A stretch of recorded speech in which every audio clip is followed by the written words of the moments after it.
Rồi, chào các anh chị. Bữa nay tôi lại tiếp tục nói tới vấn đề nguyên lý trị nước. Phút cái mặt. Ngày hôm qua là tôi nói với các anh chị về cái vấn đề là ổn định 4 thành phần.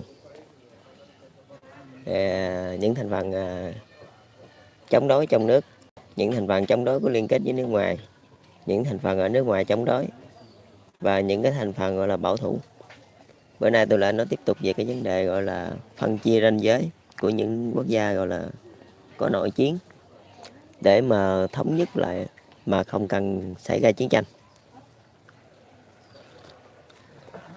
Ở đây vào cái thời đại gọi là dân chủ xã hội mới đó thì mình không có ưu tiên chiến tranh nữa. Rồi nó bị rớt mạng. Tôi làm đây là tôi nói tới vấn đề gọi là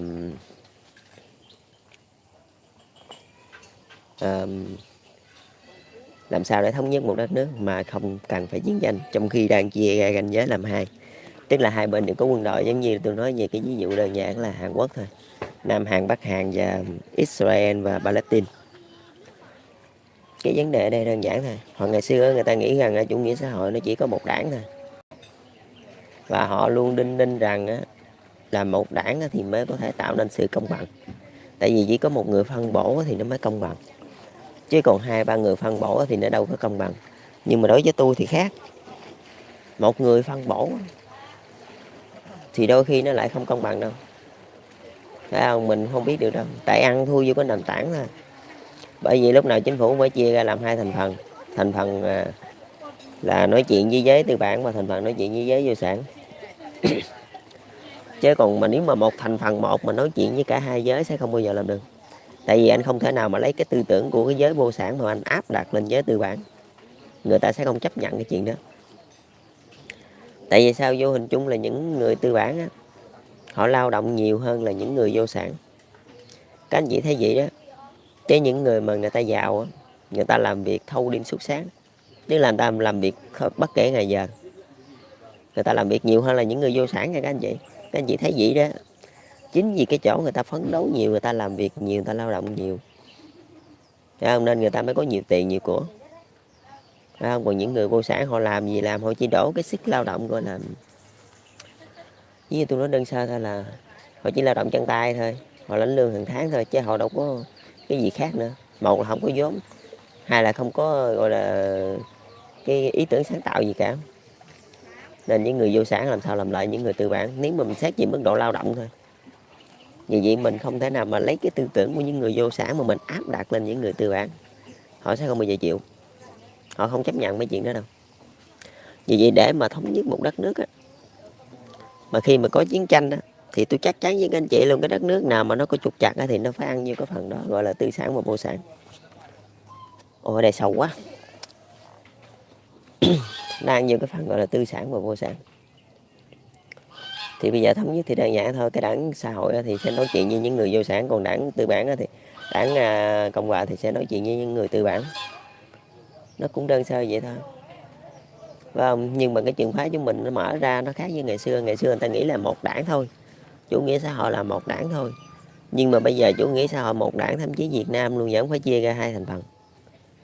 Chính phủ vẫn phải chia ra làm hai để mà đối nội thôi. Mình nói chuyện trong nước thôi, là hai giới tư bản và từ vô sản đó, là mình phải đối nội bằng hai cách khác nhau, là vô hình chung là đã chia ra làm hai. Nhưng mà tại vì cái bản chất người ta một đảng nên người ta không cần phải đa đảng. Còn bản chất người nào đa đảng rồi thì cứ giữ nguyên, phải không? Đó là cái điều kiện để cho những cái quốc gia mà đang có nội chiến đó, tức là chia ra thành hai đảng, hai hướng khác nhau, tư bản và vô sản, để mà họ thống nhất. Thống nhất ở đây các anh chị lại nghĩ rằng khi mà thống nhất với nhau, phải không, thì tức là hai bên có quân đội nha, họ chiến đấu với nhau như Nam Hàn Bắc Hàn, họ đánh nhau 6 mấy năm nha các anh chị. Làm sao mà để hai bên buông bỏ vũ khí xuống để mà thống nhất? Đồng ý là hai bên ai cũng muốn thống nhất hết trơn rồi. Còn chưa kể sau lưng Triều Tiên nữa có Trung Quốc, Liên bang Nga. Còn sau lưng Nam Hàn là có Nhật Bản với Mỹ. Chưa kể những cường quốc đó nữa. Cái việc đầu tiên mà để thống nhất luôn là phải đẩy các cường quốc đi ra khỏi cái cuộc chơi đó để cho hai miền nói chuyện. Cái việc đầu tiên. Còn cái việc thứ hai là mình nói tới cái chuyện gọi là thủ đô và quốc kỳ. Nếu mà cái miền nào mạnh rồi đó thì mình không có lấy cái thủ đô của cái miền đó, mà mình lấy cái quốc kỳ của cái miền đó, và mình lấy thủ đô của cái miền yếu hơn để mình phát triển cái miền yếu hơn. Mình làm chuyện phải có tịnh chút xíu, chứ mình lấy tiền mình đè người ta thì cũng chưa chắc thành công đâu. Khi mà mình lấy cái thủ đô của cái miền yếu hơn là buộc lòng mình phải bỏ tiền ra để mà mình xây dựng lại, để mà mình đầu tư cái gì đó. Đồng ý là nó cũng có đó chứ không phải không, nhưng mà nó không được văn minh vậy đó. Cũng giống như là Seoul thôi, thì đương nhiên nó phải văn minh hơn Bình Nhưỡng. Nhưng mà ngày hôm nay tôi tư vấn cho chính phủ Hàn Quốc là lấy thủ đô Bình Nhưỡng và cái lá cờ của Nam Hàn. Cái lá cờ trắng có cái hình cái la bàn ở chính giữa đó là lá cờ của Nam Hàn đó. Nhưng mà thủ đô là thủ đô Bình Nhưỡng.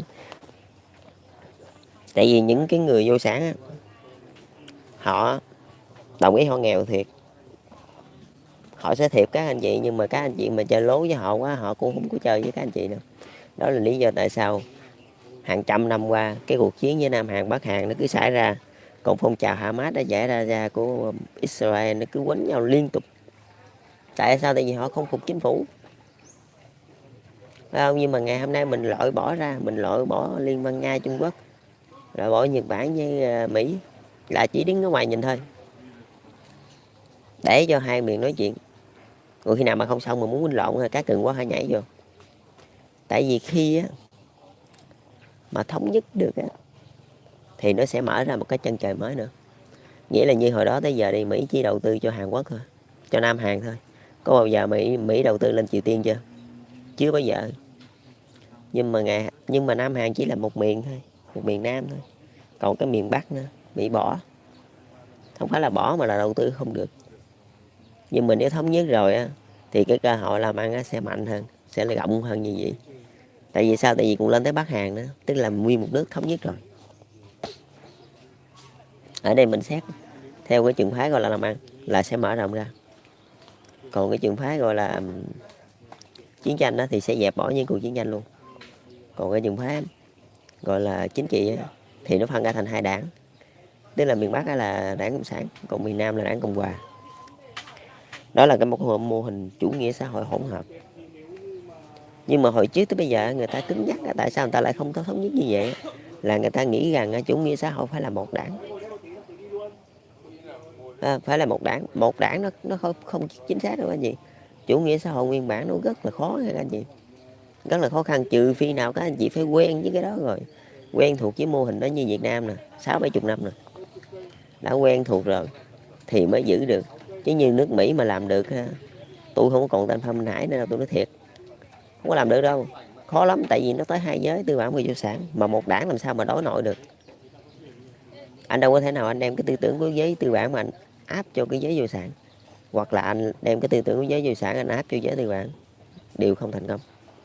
Anh làm như vậy là có nội chiến liền nữa, chứ không phải chơi một đảng rất là khó. Trừ khi nào cái gốc của người ta có sẵn như vậy thì giữ nguyên thì được, tức là dân người ta chấp nhận được cái chuyện đó. Còn cái gốc của anh nhiều đảng mà bây giờ anh một đảng anh làm được tôi cùi đó. Tại vì chính vì cái chỗ người ta nghĩ là chủ nghĩa xã hội là một đảng thôi, nên người ta không muốn thống nhất. Nghĩa là như bây giờ đi, Bắc Hàn này mà thống nhất với Nam Hàn là vô hình chung Bắc Hàn trở thành hai đảng, đảng Cộng hòa và đảng Cộng sản, là nó mất đi cái nguyên bản của người ta không chịu. Có nhiều một bánh lộn để chứ gì. Nhưng mà ngày nay mở ra có giới tư bản, có giới vô sản, thì cái đảng xã hội, đảng Cộng sản đó nắm lấy cái giới vô sản, còn đảng Cộng hòa thì họ nắm lấy cái giới tư bản. Vậy thì quá đẹp. Tức là trong chính phủ vẫn phải chia làm hai, mà chia làm hai đảng luôn, nó phân cực rõ ràng. Còn bên chủ nghĩa xã hội nguyên bản như là Việt Nam, Trung Quốc thì nó phân cực không có rõ ràng. Tức là trong chính phủ vẫn chia ra làm hai để mà đối nội tư bản và vô sản, nhưng mà họ không chia ra thành hai đảng, họ làm một đảng. Tại vì bây giờ ở Việt Nam ai mà lên cái ý tưởng chia ra thành hai đảng thử coi, người đó không đi tù tôi mới là lạ. Người dân người ta không chấp nhận cái chuyện đó. Tại vì sao? Tại vì cái thành quả tranh đấu người ta mấy chục năm trời, là để ủng hộ cho một đảng. Cuối cùng bây giờ đa đảng làm sao ta chịu? Không lẽ những cái người hy sinh hồi trước bây giờ là vô nghĩa? Không, hỏi sao không bao giờ chịu làm chuyện đó? Tức là họ quyết tâm làm một đảng. Chính vì cái chỗ họ quyết tâm làm một đảng thì cũng giống như Triều Tiên thôi. Cuộc chiến nó mới kéo dài tới 60 mấy năm, hình như 63 hay 65 năm vậy. Chứ họ mà cái tư tưởng họ mà mềm mỏng một chút xíu nữa thì đã thống nhất từ lâu rồi, chứ đâu đời tới giờ. Không, thì các anh chị nghĩ đi, tôi vừa mới ra cái ý tưởng gọi là một đảng thôi, là bắt đầu tiến trình thống nhất bắt đầu được đẩy ầm ầm vậy thôi. Và để cái việc đầu tiên luôn, trước khi mà bứt biên giới luôn đó, trước khi mà bỏ biên giới đó, bỏ cái vĩ tuyến chân chính giữa Nam Hàn Bắc Hàn đó, là mình thắt chặt cái đầu mối kinh tế. Khi mà mình thắt chặt đầu mối kinh tế, bắt đầu mình bỏ cái mốc biên giới, lúc đó chính phủ Mỹ nên rút quân đi là vừa. Tức là mình chỉ để lại cố vấn, nhưng mà cố vấn ở đây mình rút cái phần quân của mình đi, tức là quân đội chính quy của mình dùng để đánh trận. Tại vì bây giờ thống nhất rồi, đánh với ai đây? Phải không? Nhưng mà mình được quyền để lại cố vấn, mà cố vấn của mình nó không chỉ ở Nam Hàn đâu, mà nó lên thẳng Bình Nhưỡng luôn. Tại vì chính phủ ở trên Bình Nhưỡng người ta sẽ chấp nhận cái chuyện đó. Tại vì sao? Tại vì thống nhất mà. Nhưng mà anh để quân đội lại thì đôi khi thấy nó cũng kỳ. Trừ khi nào mà anh muốn như vậy là anh phải để quân đội quốc tế, như Liên minh NATO hoặc là Liên Hợp Quốc, quân đội gìn giữ hòa bình đó, họ sẽ vô sẽ tiếp quản lại những căn cứ đó thì được. Chứ còn mà quân đội của anh không thì không thuyết phục. Nói thiệt, cái phần này là gợi ý kỹ cho Tổng thống Donald Trump nha. Đó, khi mà kinh tế đã được thắt chặt rồi, với những cái mô hình dự án nào này kia đó, cổ phần nhiều bên đó với nhau đã nắm tay chặt với nhau rồi đó, lúc đó mình bứt cái biên giới ngay trên chính giữa. Mà khi mình bứt cái biên giới ngay trên chính giữa rồi, đó là cái vĩ tuyến đó, thì quân đội Mỹ nên rút khỏi Hàn Quốc, chỉ để lại cố vấn thôi. Mà cố vấn được quyền đi lên miền Bắc luôn, lên Bình Nhưỡng á, tức là cố vấn cho cả hai miền. Mình cứ xem như Hàn Quốc đã là thống nhất rồi, mình đưa quân đội gìn giữ hòa bình quốc tế vô. Sau đó hai bên tiếp tục lại một lần nữa giải thể quân đội, là giải thể 50% quân đội hiện hữu, tức là giải tán, nhường những căn cứ đó lại cho Liên Hợp Quốc, họ vô họ giữ lại. Rồi sau công cuộc thống nhất một thời gian thật là lâu đó, rồi mới tái lập lại. Tức là chỉ cầm chừng thôi, quân đội của Nam Hàn Bắc Hàn chỉ cầm chừng thôi. Tại vì nếu mà mình không làm như vậy thì hai bên họ thù quán nhau mình đâu có biết. Rồi khi mà thống nhất đó, mình xáo trộn mấy sĩ quan với nhau đó, rồi đưa lên miền Bắc, rồi kẻ đi xuống miền Nam đó, rồi biết đâu dọc đường đó rồi người ta xua quân cho người ta đuổi giết rồi sao? Trong khi chiến tranh 60 mấy năm trời, giống như giờ Palestine thôi, thì cũng phải làm bằng con đường đó thôi. Đầu tiên là phải thắt chặt kinh tế, kế tiếp là Mỹ phải rút quân. Thậm chí nếu mà có liên quân Liên bang Nga hoặc Trung Quốc phải rút quân hết, chỉ để lại cố vấn thôi, cố vấn cho hai miền. Vậy là xong. Rồi sau đó mới đưa quân đội quốc tế vô, quân đội gìn giữ hòa bình của Liên Hợp Quốc. Rồi hai miền buộc lòng phải gọi là cắt giảm 50% lực lượng quân sự của mình, quân sự chính quy đó, giảm xuống chứ không có để. Thậm chí là cắt tới 70%, chỉ chừa 30% để gìn giữ trang thiết bị vũ khí đừng cho nó bị hư thôi. Tại vì các anh chị mà cầm quân đội phải không, những cái tay tướng lãnh, những cái tay đại tá thiếu tá rồi đó, biết đâu thời cha ông của người ta bị đám, giống như là người Nam Hàn đi bị phe Bắc Hàn giết, bây giờ anh đi ngang cái vùng đất của cái tay đại tá đó chắc anh sống được với ổng. Mấy thằng đàn em của ổng nó cho anh một viên đạn lên đường luôn chứ vẫn chơi. Đó, cái đó là cái lộ trình thống nhất. Mà khi mà quân đội Liên Hợp Quốc vô rồi đó, là tiến trình thống nhất kể như đã hoàn tất. Rồi hai bên bắt đầu hợp nội các.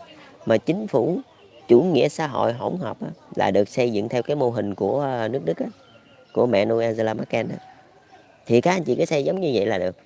Cũng có thượng nghị viện, hạ nghị viện, y như một chế độ tư bản. Cái bề ngoài thôi, nhưng mà bề trong nó lại giống một chế độ cộng sản. Tại vì sao? Tại vì cái mô típ giữa cộng sản và tư bản giống hệt. Còn cái vấn đề chính phủ là nó thì nó khác cái hình thức. Tưởng tượng các anh chị như cái hình vuông, các anh chị sơn màu xanh với màu đỏ là nó khác nhau cái màu thôi, chứ cái hình vuông thì nó giống hệt. Thì mô típ xã hội vẫn có hai giới tư bản và vô sản gì ở Việt Nam cũng giống hệt. Nhưng mà cái mô típ về cái hình thù về cái gọi là chính phủ thì nó khác nhau đó.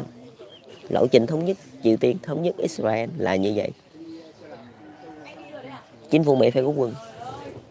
Nếu mà như không có gì thay đổi luôn đó, là cuối năm 2020 chính phủ Mỹ phải rút quân, rút hết toàn bộ lực lượng đi khỏi Hàn Quốc và Israel. Rồi cứ để cho hai nước đó họ tự xử, để cho hai miền họ tự xử. Anh chỉ rút quân ở đây không phải là đi bỏ hết luôn nha. Ở đây là mình vẫn để căn cứ lại, để cho anh bị vũ khí lại, tại vì quân đội gìn giữ hòa bình của Liên Hợp Quốc họ sẽ tiến vô, họ thay chân cho nước Mỹ, họ thế chân của nước Mỹ đó. Ở đây nước Mỹ rất là dở cái chuyện này nè. Ở đây tôi nói thiệt luôn, tôi tư vấn cho tổng thống Donald Trump cái chuyện này luôn, ông rất là dở, chính phủ Mỹ rất là dở.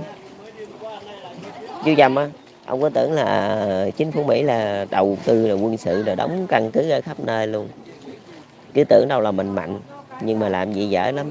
Tôi nói thiệt, anh mạnh là anh phải để người ta không biết, với anh mạnh mà người ta biết thì nó làm gì. Nhưng mà nói thiệt với tổng thống Trump luôn, đâu bữa nay ông đổ quân qua đánh Myanmar thử rồi, trong vòng 24 tiếng đồng hồ thôi là quân đội Việt Nam nó tràn ngập ở bên đó. Tại vì sao? Tại vì tôi đầu tư cơ sở hạ tầng, tôi đầu tư hậu cần, tôi đầu tư tôi để sẵn bển, thậm chí tới bên Nam Sudan hoặc là Somali chỗ nào có tôi đầu tư tôi để sẵn bển. Rồi khi mà có chiến tranh phải không, anh mà đánh vô cái chỗ đó phải không, như tổng thống Trump này, ông đua ông xua quân về ông đánh cái Somali đi, là trong vòng 24 tiếng đồng hồ quân đội Việt Nam đổ qua đầy. Tại vì sao? Tại vì hậu cần tôi có đó, có hẳn lương thực nhiên liệu, có hẳn sân bay, có hẳn bệnh viện, có đầy đủ, chỉ thiếu quân đội thôi. Vì vậy tại sao tôi huy động ở trong này lên tới 2 triệu, phải không? Cái đó là cái dở của tổng thống Trump nha. Anh xô chú mình, xô mấy cái căn cứ của chú ra hết trơn rồi. Bây giờ tôi nói với chú vậy nè, tôi nói với chú Trump á, bây giờ tôi nói là tôi đóng quân ở Myanmar đi, ông biết cái sân bay nào của tôi không, lẽ ông bắn tên lửa hết. Nhưng mà ở Nhật Bản nha, hoặc Hàn Quốc tôi biết cái chỗ nào của ông nha, tôi bữa tên lửa về một phát là banh hết trơn, chứ vẫn chơi hoài. Thậm chí ông không biết cái tên lửa đó đi từ đâu tới nữa. Cái đó là cái dở của nước Mỹ nha. Thấy không? Anh chị hầm hố cái anh chị tưởng đâu cái anh chị mạnh mà không có mạnh đâu. Tôi mà đánh lắc léo dạ phá là banh nè, chứ không có mạnh được đâu. Mình ở đây mình là gọi là chiến lược của tôi không phải là chiến tranh mà là phòng thủ. Tại vì tôi biết nước Mỹ là có những nước cờ rất là khó chịu nên tôi thủ, tôi không đánh với nước Mỹ. Nhưng mà nước Mỹ muốn đánh tôi chắc cũng hơi khó lắm, khó thắng lắm. Thì đó tôi dựng cho chế độ cộng sản là vậy đó. Tôi đầu tư hậu cần khắp nơi vậy. Chứ tôi không phải nước Mỹ đóng quân tùm lum tùm la hết trơn. Cuối cùng sao vậy? Hàn Quốc muốn thống nhất, tôi nói thiệt với các anh chị luôn, Israel muốn thống nhất nhưng mà rất là sợ nước Mỹ luôn, tại vì quân đội Mỹ còn ở đó rất là nhiều, họ không có dám làm chịch một ma nào hết trơn. Còn bên Palestine họ rất là sợ luôn, tại vì nếu sao nếu buông quân đội ra cái phe Mỹ qua đây chắc của nước mà chết hết cả đám. Cũng giống như cái đám mà Triều Tiên cũng vậy thôi. Ông Kim Jong Un đó, ổng làm sao dám buông quân đội ra, trong khi quân đội Mỹ đóng ở bên kia gần 800.000 quân, hơn 800.000 quân nữa. Các anh chị nghĩ đi, xem 1 triệu rồi đó, thì các anh chị nghĩ coi làm sao. Bây giờ ông Kim Jong Un ổng buông quân đội ra, ông chỉ có con đường chết chứ sống sao nổi. Thì muốn cái tiến trình mà hòa bình á, muốn mà mở rộng ra một cái chân trời mới luôn á, mở rộng ra cái công việc làm ăn kinh doanh luôn á, thì tôi khuyên tổng thống Trump á, chú nên rút quân đi. Nói thiệt, chú nên rút quân khỏi Israel và Hàn Quốc và Nam Hàn đó. Sau khi chú rút quân rồi á, là chú mới có một đề nghị, thì nãy tôi nói chú rồi đó, chú gửi cái lực lượng gọi là cố vấn quân sự đó lên thẳng Triều Tiên luôn, cố vấn cho đảng Cộng sản, tức là được quyền biết tin nội bộ trong đó. Nhưng mà vì sao vì sao người ta cho chú biết? Tại vì chú chỉ có cố vấn thôi, chú không có quân đội ở đó. Chú muốn đánh người ta chú phải chuyển quân về đó, chứ giờ chú có quân đội ở đó rồi người ta cho chú biết hết trơn rồi, chú muốn đánh người ta chú ập tới cái gì chú làm chắc một phát một chú dọn sạch bàn luôn. Làm gì rồi cái đảng Cộng sản đi đâu? Tiến trình thống nhất, mà một khi thống nhất rồi nước Hàn Quốc sẽ rất là mạnh nha chú Trầm. Israel cũng vậy, sẽ mạnh hơn như vậy nữa. Nhưng mà cái chính đó là mình không phải đánh những thành phần không phục nghe chú Trầm. Ngày hôm qua là tôi đã nói cái chuyện này rồi đó. Mình dung hòa với họ thôi, mình đâu có đánh họ được. Tại vì sao? Tại vì nếu mình đánh họ là bước ra làm hai liền. Đó thì chú đánh họ đó, bước ra làm hai liền. Hàn Quốc chỉ còn có một nữa. Hàn Quốc thì sao mạnh bằng Nhật Bản được? Hàn Quốc không bao giờ. Thậm chí Việt Nam phát triển vài năm Hàn Quốc chưa chắc qua Việt Nam. Nói thiệt. Đó là cái dở nha. Đánh là bước ra làm hai liền nữa, chứ không phải chơi đâu. Vì lý do tại sao hồi ngày xưa tôi bị đánh u đầu bể trán đó, mà tôi lại ở trong miền Nam tôi lại không đánh, không đánh cái phe miền Trung. Đánh là bước ra liền á, chứ không phải chơi đâu. Làm cái theo cái cách của chú là bước ra liền đó. Mà để cái tiến trình mà thuận lợi thì chú cứ đưa ra cái lịch trình gọi là rút quân đội chính quy của chú đi. Và là chú dời ra một cái đảo nào đó vậy đó, để chú ở ngoài đó vậy là xong. Nhưng mà cái tiến trình đó là nên mời những cái quan sát viên của người miền Bắc của người miền Bắc họ tham gia, để mà nói với họ rằng á là đây tôi rút quân để cho anh thống nhất, chứ để thôi tôi ở đây cái anh nói tôi gìn mò rồi kia tôi úp gào anh này kia, không có. Chỉ có như vậy thôi thì Hàn Quốc sẽ mạnh hơn. Mà nếu mà Hàn Quốc mạnh hơn rồi, chú Trump muốn làm ăn kinh doanh gì mà không được. Không, tại vì sao? Tại vì chú ủng hộ cho cái công cuộc thống nhất của Hàn Quốc, chú ủng hộ cho công cuộc thống nhất của Israel, thậm chí chú rút bỏ lực lượng để mà cho họ thống nhất. Mà một khi thị trường được mở ra rồi thì Hàn Quốc vẫn là đồng minh của Mỹ, Israel vẫn là đồng minh của Mỹ, mà thậm chí những người cộng sản sẽ không bao giờ dám chống lại Mỹ. Tại vì sao? Tại vì không có nước Mỹ thì không có công cuộc thống nhất, không có thành công. Nước Mỹ mà không rút quân thì làm sao thống nhất?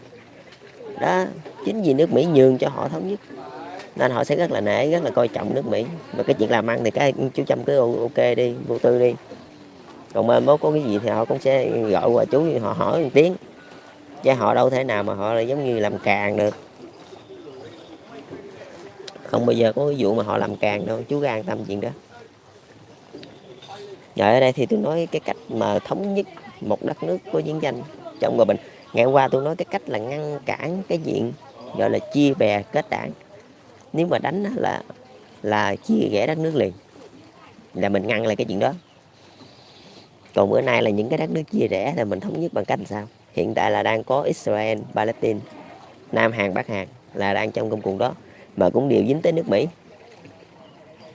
Đó thì tôi nói vậy là chú Trump chú cứ học nội các đi rồi nha, rồi trình bày với họ vậy thôi. Chào chú Trump, chúc chú thành công, chúc tiến trình thống nhất của Hàn Quốc thành công, chúc tiến trình thống nhất Israel được thành công, chúc các anh chị thành công.